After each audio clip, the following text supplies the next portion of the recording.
Generalidades de fracturas. Definición de fractura. Se llama fractura a la rotura o pérdida de solución de continuidad de un hueso. Luxación es un desplazamiento local y permanente de los extremos óseos de una articulación que se origina pérdida de contacto entre los mismos. Esguince, distensión o rotura completa o incompleta de un ligamento o conjunto de ligamentos en 3 grados, 1, 2 y 3. Observamos ahora una fractura, observamos una luxación y observamos otras imágenes donde hay otro tipo de fracturas. Mecanismo: pueden ser de tensión, las fracturas suelen ser transversales, rotación, si tiene un patrón espiral, compresión, característicamente oblicuas, angulación transversa, angulación más compresión, genera fractura de dos componentes, transversal y oblicuo, con minuta, con múltiples líneas de fractura. Múltiples líneas. Forma de presentación de las fracturas. Por su tipo pueden ser cerrada o abierta, incompleta o con minuta, compactada o con avulsión. La localización en el tercio medial, tercio proximal o tercio distal de un hueso. Puede ser intraarticular, epifisiaria o diafisiaria. La configuración transversa, oblicua, espiral o vertical.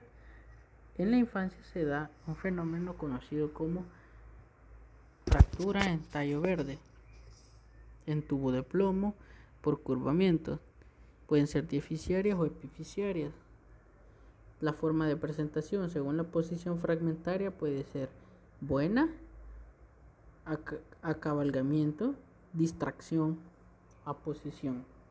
Aquí observamos una fractura simple, cerrada, una fractura abierta o compuesta, una fractura transversa y una fractura en tallo verde. La fractura comminuta, fractura oblicua, comminuta, espiral, compuesta. Tallo verde, un niño. Esta es incompleta, transversa, simple. Observamos la fractura en tallo verde en este niño y algo peligroso es cuando la fractura atraviesa la placa de crecimiento. La placa de crecimiento es exactamente donde se está formando el nuevo tejido óseo para alargarse. Los tipos de fractura. Acorde, número 1. Esta es causada por traumatismo brusco en un hueso sano. Por lo tanto es acorde a que una fuerza grande y brusca, pues es acorde que quiebre un hueso. La fractura por estrés es aquella fractura que debido al estrés repetido en una zona causa fatiga. Por ejemplo, pueden ser cargadores de peso, gente atlética que estresa el músculo y el hueso, y en un momento cede. Alguien que tose crónicamente también. Ahora, la fractura patológica es aquella fractura que se da por origen, digamos, un origen extraño, un origen patológico o algo como quien dice, algo que no es normal. Porque si es normal que se me quiebre un hueso si me cae encima una piedra de 200 kilogramos, pero no es normal que me quiebre el pie si por dar un mal paso.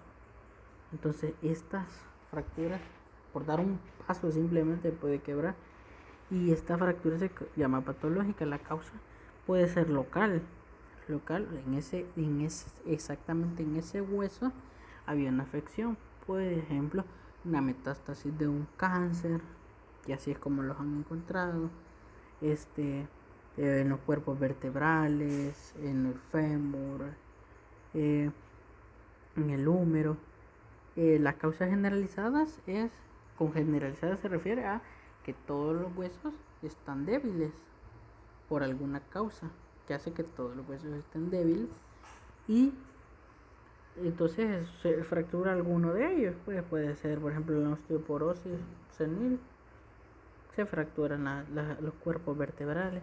Y está el tipo de fractura por enfermedad local,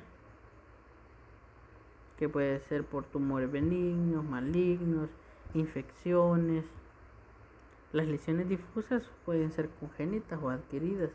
El cuadro clínico de una fractura consiste en los signos cardinales de la fractura: dolor, impotencia funcional, deformidad, crepitación y movilidad normal.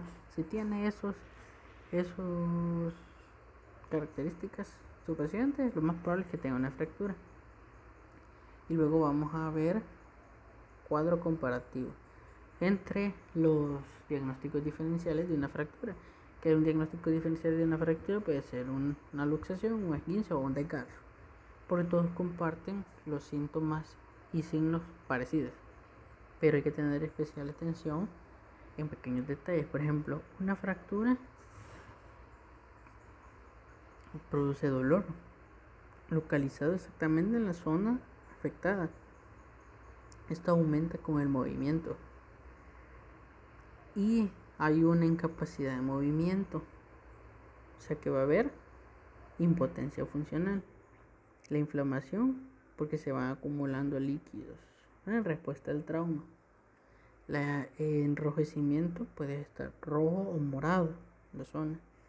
Y algo patognomónico es que al apretarlo, al tocarlo, hace una crepitación diferente a la luxación, que su tipo de dolor está localizado en la articulación y aumenta con el movimiento. La impotencia funcional al movimiento se prevé. Hay una inflamación siempre por respuesta a la lesión. Puede estar rojo, morado, pero en este caso no crepita. Los esguinces, localizado en la articulación, el dolor y aumentado al tacto. Relativo al grado del esguince 1, 2 y 3, hay inflamación, puede estar rojo o morado la zona y no crepita. Y el desgarro es un dolor súbito con sensación de tirón, gran incapacidad para moverse, para funcionar la zona, y es relativo al tipo de desgarro. Depende del tamaño, si es el dolor, pero es altamente impotenciador de la funcionalidad y tampoco crepita. El estudio radiológico es demasiado importante porque a ciencia cierta no vamos a saber cómo está la fractura si no se realizamos estudio de imágenes. Necesitamos para cada zona tener por lo menos 2 placas con proyecciones de 90 grados entre sí para tener las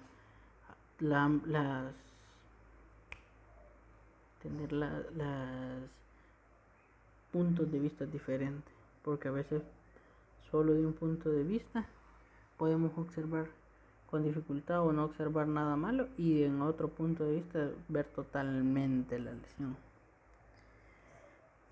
En los huesos largos, que casi siempre son en pareja, se debe incluir a ambos, por ejemplo radio, cúbito, tibia, peroné, se incluyen a ambos. En las fracturas de extremidades a veces son necesarias las proyecciones del lado normal, por ejemplo en los niños. Aquí si tenemos sospecha de lesión en el cráneo y hay un examen neurológico anormal, hacemos TAC. La mayoría de estos pacientes, los traumas craneoencefálicos se dan en accidentes de tránsito. Puede que no haya deformidad palpable, puede que no crepite, que como no se mueve, no se utiliza o ese criterio, pero puede bien haber signos clínicos de fractura de la base del cráneo, como son los ojos de mapache, como son huesos planos, pueden haber fracturas simples. Tenemos en la cara la clasificación de Lefort para las fracturas del macizo medio facial 1, 2 y 3. El 1 es el que atraviesa la línea del maxilar superior, prácticamente deja en el aire los dientes. El número 2 es piramidal, parece una pirámide, cruza el etmoide oblicuamente al etmoides. Y el 3 es supracigomático, o sea que desprende el cráneo visceral con el cráneo neurológico. La importancia de conocer las fracturas estables o inestables es que una fractura inestable muy común es la de las áreas cervical, entonces puede causar daño cervical si no la tratamos bien.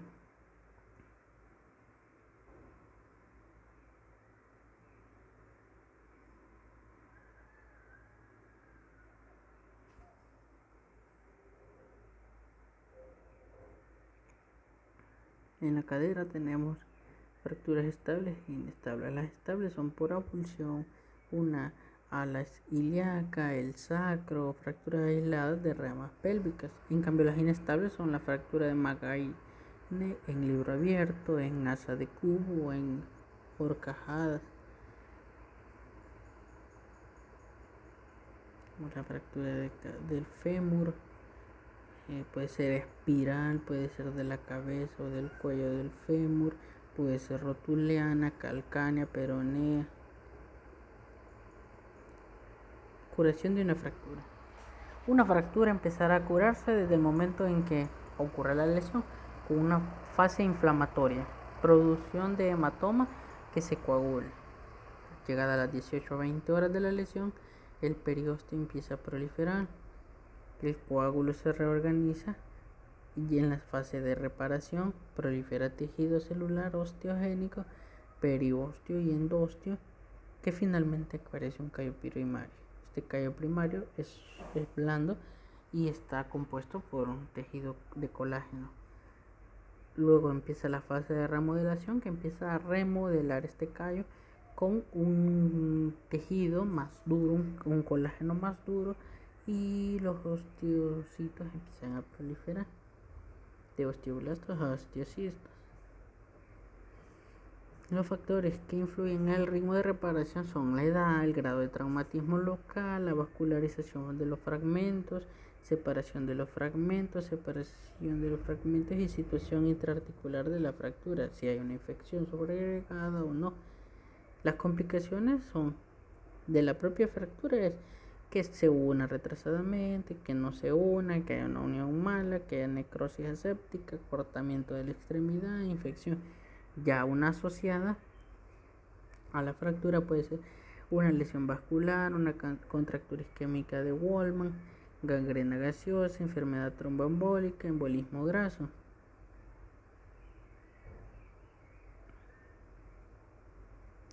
Complicaciones tardías: atrofia de Sudeck, miositis osificante, artrosis y sinostrosis. Entramos a los grados de una fractura expuesta. Para esto tenemos que hablar de la clasificación de Bustillo-Anderson. El tipo 1 es una herida causada por un trauma de baja energía. Herida cutánea menor a 1 centímetro con mínima contusión cutánea. Fractura simple, transversa u oblicua. Esta puede ser hasta incluso un puntito en la piel, pero siempre es abierta. El tipo 2 es una herida entre 1 y 5 centímetros con contusión de partes blandas sin pérdida absoluta de músculo o hueso. Puede ser una fractura con minuta moderada. El grado 3, que es aún peor, ya es una herida mayor de 10 centímetros con contusión cutánea, pérdida muscular y desnudamiento del periósteo. Fractura con gran conminutación e inestabilidad. Y se puede dividir en 3A, 3B y 3C. Depende del tamaño de la pérdida de tejidos. El tipo 3A, grave pérdida ósea, muscular y lesión de un nervio o un tendón, pero conserva la cobertura de foco óseo. El 3B es un compromiso severo de partes blandas, pérdida de tejido sin capacidad de abertura del foco óseo. Y el C es lesión arterial y nerviosa, dependientemente del compromiso de las partes blandas.